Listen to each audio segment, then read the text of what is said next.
ஆண்டவராய் இயேசு கிறிஸ்துவின் நாமத்தினாலே உங்களை யாவரையும் வாழ்த்தி வரவேற்கிறோம். அருமையான சகோதர சகோதரர்களே, என் பலனாகிய ஆமேன் கர்த்தரை நான் ஏன் நினையாமல் நான் இருக்கிறேன் என்று சொல்லி நாம் புரிந்து கொள்ளாத ஒரு சூழ்நிலை நமக்கு அநேக நேரம் வருகிறது.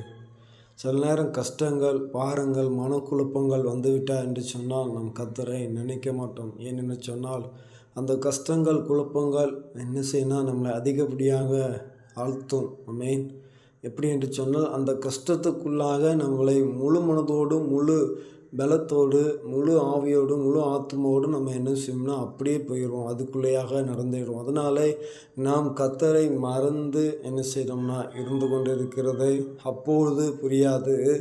எல்லாம் நடந்த பிறகு ஒருவேளை அந்த மாற்றத்தை சரி செய்கின்ற போது ஆண்டவர் நான் மறந்து நான் செயல்பட்டு இருக்கிறேன் என்று சொல்லி அந்த உணர்வுக்குள்ளாக தள்ளப்படும் போது நம்முடைய மனது ரொம்ப ஆமென் கஷ்டப்பட்டு ஆமென் கண்ணீர் விட்டு பல விதத்தில் ஆமென் நாம் ஆமென் கஷ்டத்திற்குள்ளாக இருந்ததை அப்போது தான் நமக்கு என்ன செய்யணும் புரிய வைக்கிறதாக காணப்படும். அருமையான சகோதர சகோதரர்களே, ஒன்றை மட்டும் நாம் புரிந்து கொள்ள வேண்டும். ஆண்டவர் ஆமென் அவருடைய பிள்ளைகளாகி நமக்கு ஒரு நல்ல வாழ்வை கொடுத்திருக்கிறார்.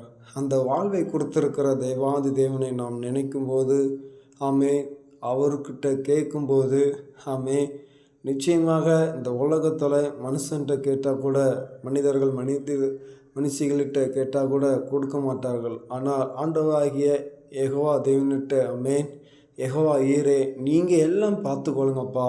ஆமென் எனக்கு வருகிற கஷ்டங்கள் தெரியும், என் நஷ்டம் தெரியும், ஆமென் எனக்கு இருக்கிற பாரங்கள், சுமைகள், பிரச்சனை, ஏன்னா எல்லாமே உம்மிடத்தில் தான் இருந்து அது என்ன செய்யணும் வருகிறது. ஏன்னா உண்மை தாண்டி தான் அது என்னிடத்தில் வரணும். அதனால் நீங்கள் அதை எல்லாவற்றையும் நீங்கள் பார்த்துக்கொள்ளுங்க என்று சொல்லி நம்ம அவர்கிட்ட நம்ம என்ன செய்யணும்னா ஜெபிக்க வேண்டும், சொல்ல வேண்டும், கேட்க வேண்டும், மன்றாட வேண்டும், விண்ணப்பம் பண்ண வேண்டும். ஆமென். இப்படிப்பட்ட செயல்பாடுகள் மூலமாக தான் நம் ஆண்டவரை எப்பொழுதுமே நினைத்து கொண்டு இருக்க முடியும். இல்லை என்று சொன்னால் அந்த கஷ்டத்தின் மத்தியில் வரும்போது உலக மனிதர்களும் சொல்லுவாங்க, ஆமே நீ அந்த ஆண்டவரை தேடி தேடி என்ன பிரயோஜனம் பார், உன்னை கைவிட்டார், ஆமே இதனால் உனக்கு பார் கடைசியில் இந்த நிலைமை தான் வந்திருக்கிறேன் என்று சொல்லி சொல்வார்கள். அருமையான சகோதர சகோதரிகளே, நான் எந்த நிலைமையில் இருந்தாலும் சரி நான் மனரம்யமாக இருப்பேன். ஆமென். எப்படி கிறிஸ்து எனக்குள்ளாக இருந்து என்னை வழிநடத்தும் போது, என்னை காப்பாற்றும் போது, எனக்குள்ள ஒருத்தர் இருக்கிற என்ற அந்த உணர்வு வரும்போது அப்படிப்பட்ட சிந்தையோடு கூட அந்த நாளிலே வாழ்வோம். கர்த்தருடைய நாமத்தை மேம்படுத்துவோம். ஆமென். கர்த்தர் பெரிய காரியங்களை செய்வாராக.